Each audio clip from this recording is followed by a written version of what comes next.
8:04 p.m. June 21, 24. Part 1. Evening wishes for the vlog.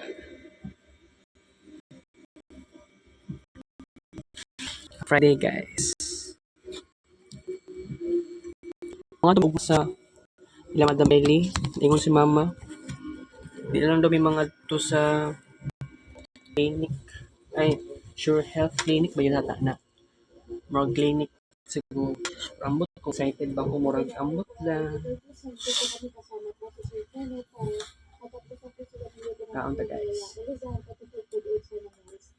Ito nga may ilis na naman silang usapan, ma'am, at ito nga may pinang itong si Sir Kenneth na ibalik yung nagastos niya sa hospital pagpapagawa din sa motor at saka yung silbi niya habang hindi po siya nakapagtrabaho. At ito nga, willing naman na magbigay siya ng tulong doon sa demand itong si Kenneth. Yung sa hospital po, 24,784 at sa motor naman, 17,710, dalawang buwan na hindi ko nakapagtrabaho. Sa mga nabanggit niya, is nakabibigay tayo ng 50,000 tulong. Sir Philip, narinig mo naman yung sinabi ni Sir.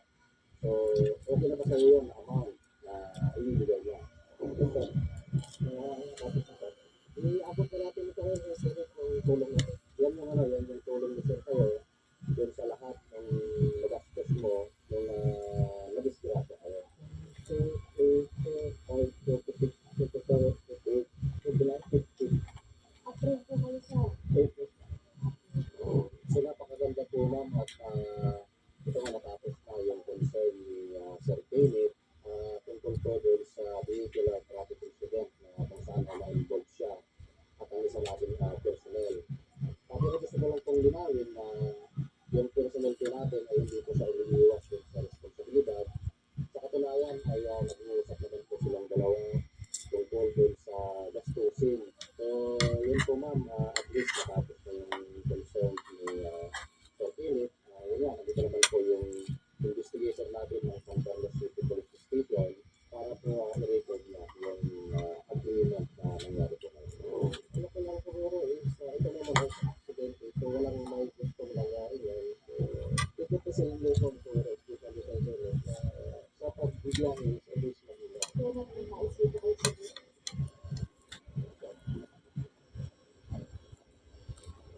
ito ay maayos na rin at wala nang tayong ibang iisip.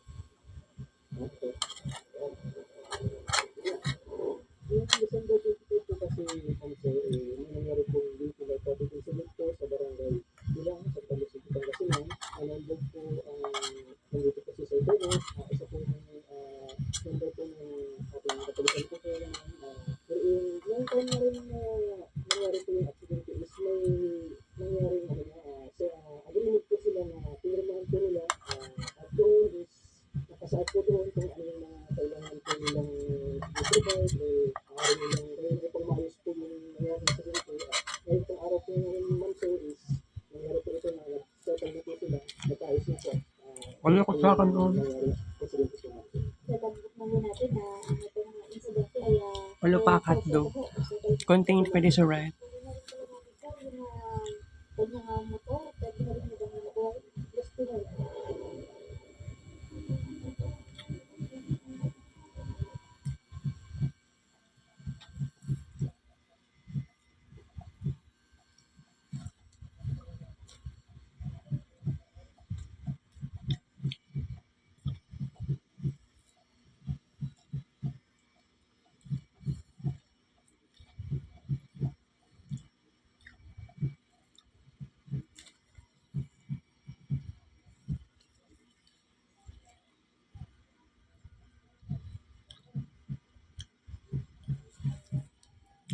Upat ka pa. Dua ka tilak.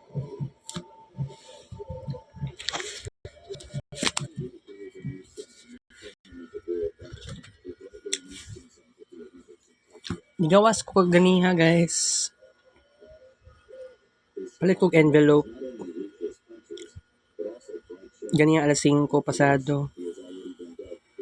Sakay kog jeep route to Pero pag human upay og envelope, blue envelope para sa subject ni Sir Jerome.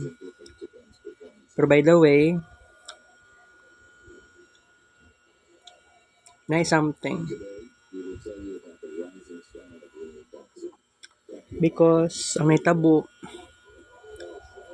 after sa kuan, after sa NCCC Mall, ato ko NCCC Mall bayad ko kuan envelope.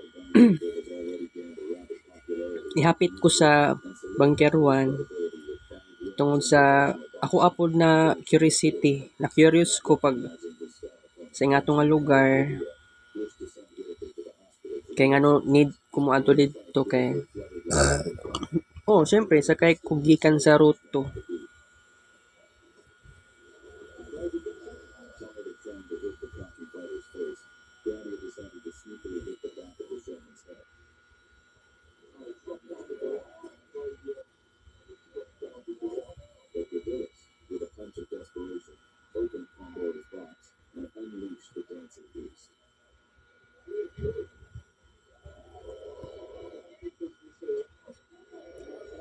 Nuri na si Mama Gigi karon ra.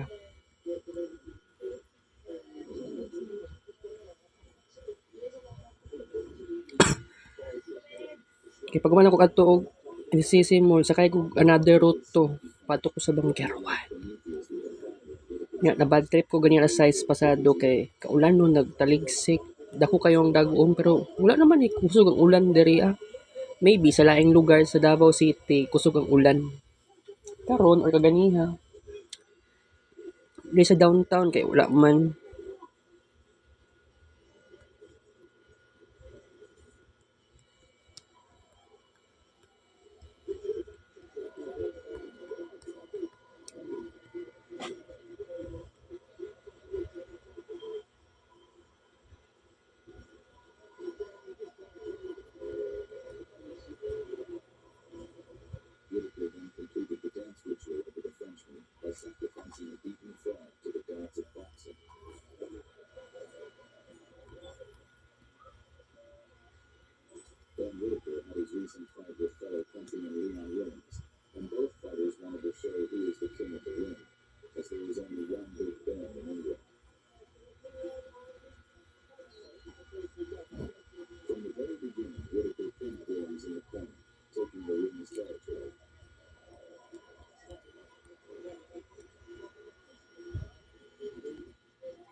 Okay, niadto ko bangkerwan ka ganyan. Perting trapika guys. Grabe ang traffic sa kuan, kalsada.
hindi ba pa rin Yung anak niya, sir, kailan niyo po nakita?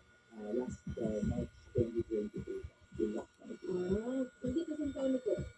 Meron po ba kayong ibang communication na verified? Meron po ba Wala. Facebook, text, call? Wala po. Wala. Okay. Bakit po?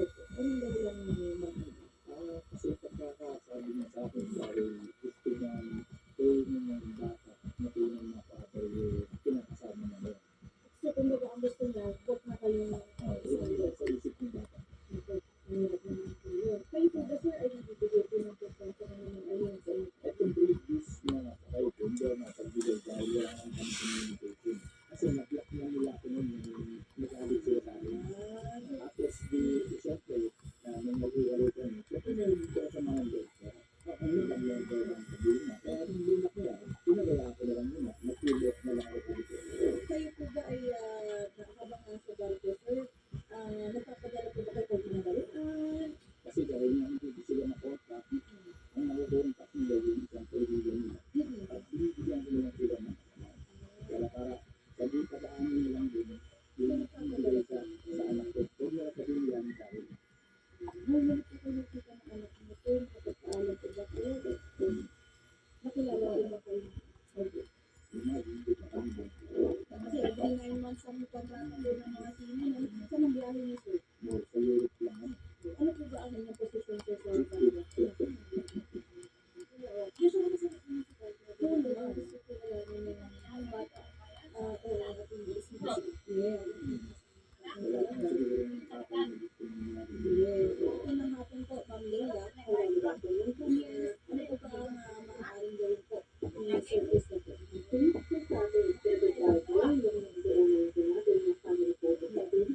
Maternal parental authority, pag ulit-ulit bata, pero ang biological father po, nandun siyang physical right dun sa mga eligible children niya. Mas maganda po yung nag-undergo po siya ng counseling, pag-education, makausap po siya ng ating mga documentation, ng social worker, para at least mapaliwanag sa kanya. Siguro kasi naguguluhan din yung bata. Kasi magpapit biglang nilulutan si bata, and then magpapit makilala si nanay na ito yung father mo. So, sa paano po kapag usually yung Manila? Depende naman po din sa acceptance ng bata. Kasi hindi mo natin maiwasan kung merong mga nagdinuwas na po ng isang ate, di ba? Hindi ko po pinagdagamit yung bata. Pangalawa, so may screenshot kami na kami yung pinag-block niya. Pangalawa, sumagal na po kasi ako. Nagkataw ko ako. Kailan po kayo sumagal na? At kami nung nag-iwalay kami na lahat kami screenshot ako. Kasi kaya nandito rin po sa akin ng mga pinag-block niya mga kapatid ko. Nung na-hospital yung bata, nilisip kong doon, hindi ko siya nagbigay. Kasi pinahiram ko sa kanya yung bata, April 13. May 1 birthday ng anak ko, inaantay ko siya. Wala na pong karamdam. Pinakauna nilinaw ko sa kanya, na sige hindi ko pagdagamit yung bata. Basta magkasama yung dalawang kapatid. Andito rin ko yung screenshot niya. Kasi nagkakaroon na po. Sana sa akin, yung talagang gusto niya na makita yung bata. Alam niya kung saan siya nakatira. Tumira ko sa bahay ng magulang ko. Alam na rin kung nasa ang bahay namin. Para lang maghagilap ko siya, nag-post ako sa TikTok na nagtatrabaho ako sa ganung lugar para mahanap niya ako. At para talaga mahanap ko siya. Ang pinakasama lang ng loob ko, isang taon kang halos hindi nagpakita, bigla mong gustong guluhin mo ko at ng anak ko. Puto yan, nagpunta sa mediation, sapaw, para lang makaharap ka. Actually, ang sinabi sa akin ng tao, alamin ko kung nasa Pilipinas ka siya. Ang nangyayari kasi binabaliktad niya na yung kwento. Hindi ako papayag na 3 nights, nasa kanya yung bata. Nang hindi siya kilala ng bata, gusto niya, ganun na lang agad-agad. Yung bata, magkatuluhan. Hindi naman niya nakikita. Ngayon kasi masabi mo, pinakalabas mo, na inaangkin ni Kevin, yung pagiging tatay, hindi ko siya, ang tumayong tatay mo, oras na kailangan ka ng anak mo. Naisip mo ba yun? Alam mo ba ang barko? Ano ginawa mo? Sa akin ka dumiretso. Imbis ka bata. Baka ka nagtrabaho sa bahay. Hindi ka naman magpipigilan pag gusto mo. Nagpapapigil ako. Nalaglagan ako lahat-lahat kasi anong ginawa mo? Nalaglag na natin natin pero hindi ko makalaman. Tama? Ito na, Eh? Nasa ako ang street siya. Sinasabi ko sa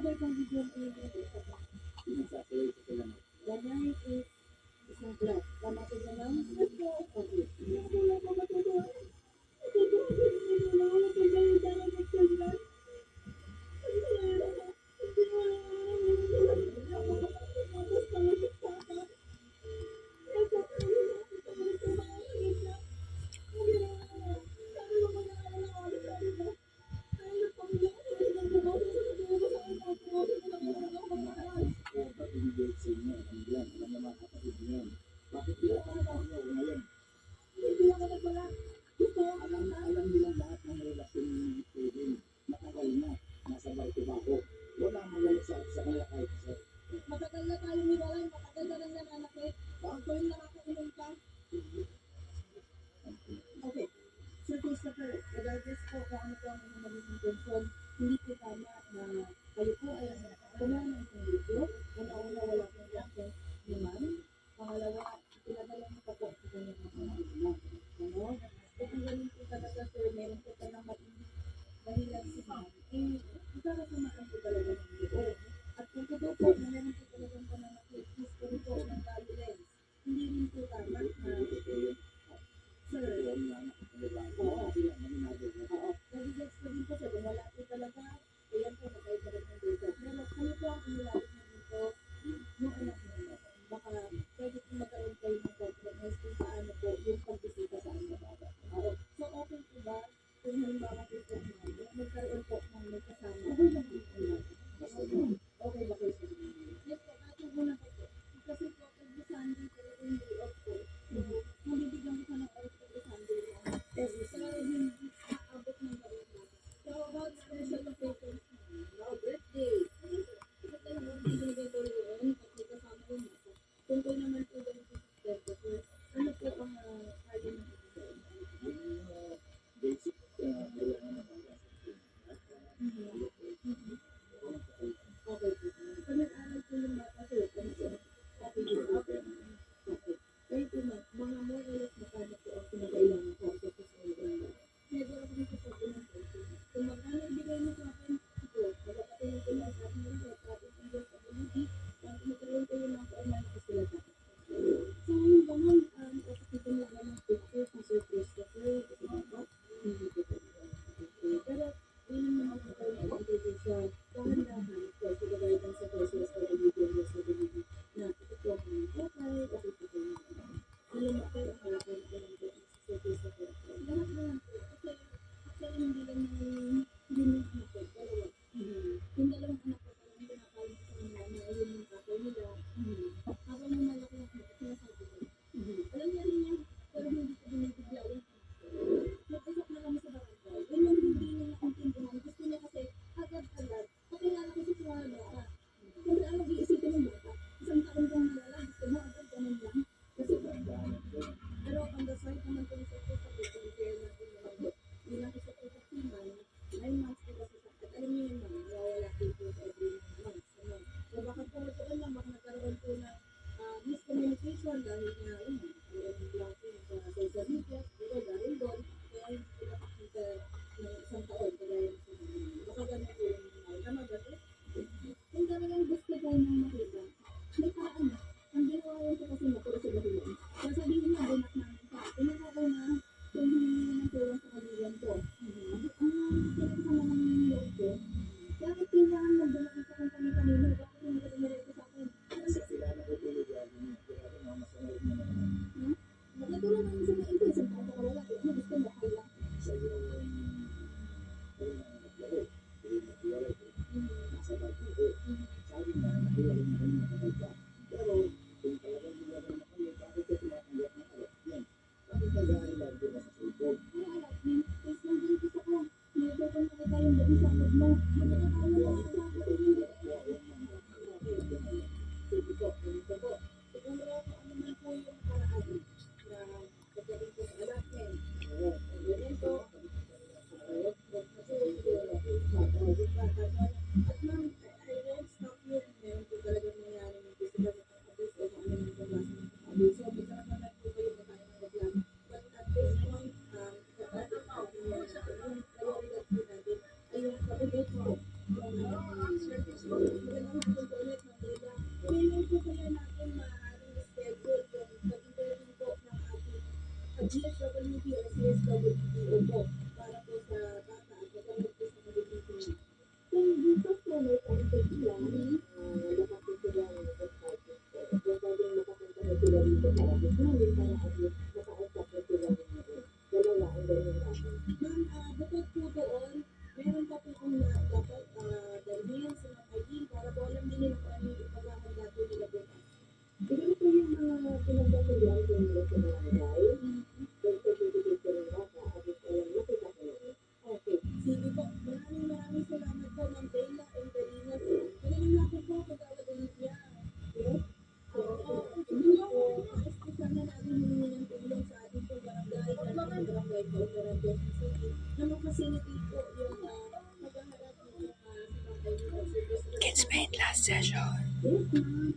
Ito po sa pleno ay mapulang po para po maayos. Higit sa lahat po, ang protection po ng bata ating kaibigan. Meron po kami seven protection for the protection of children. Ayun. Meron po ba mga kasulatan or guidance na pagkakasunduan dito sa mga kaibigan at service provider sa barangay mo? Ang nakakasakit. So, kung wala pa po, usap ka lang. Sige po. Nevertheless, maraming salamat na pag-awad ng Liga Labardo sa ating pagtulong. Actually po, nandiyan po yung bata po. Kung okay lang ma'am, ibig po namin yung source ko ng kapag-experience natin. Kasama naman po kayo. Last session. Respect kung ano po ang mga opinion mo at ang decision. At least man ako bang mayakap na, mayakap. Hindi lang po pumayag. Sinasabi ko na every Sunday mo pwede makita ito. Hindi ka pumayag na. Kaya hindi ka na nagkasundo. Kasi pinipilit na na 3 days dahil sa kanina. Hindi ako pumayag. Which is now open na mga sa Sunday. Okay naman po pala sa kanina. So, ito nagkakausap tayo dito. Although wala pa po kasulatan, but you agree. Go ka na rin every Sunday. Yes, sure. I hope you respect kung ano yung decision niya. Malalim po po kung pinag-uulagan ma'am.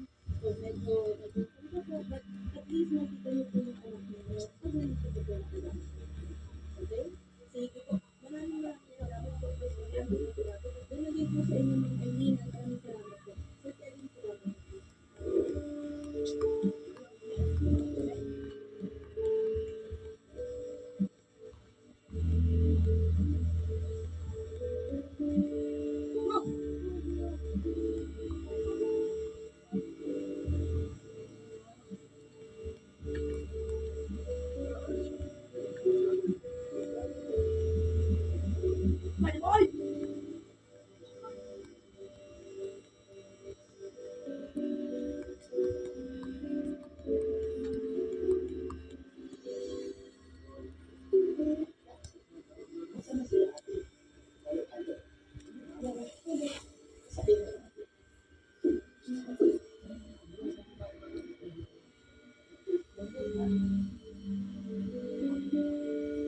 Alright. By the way, good night, sweet dreams. Kita tomorrow sa Gabarb Show. 8 to 9 p.m. Happy Friday, Ajos.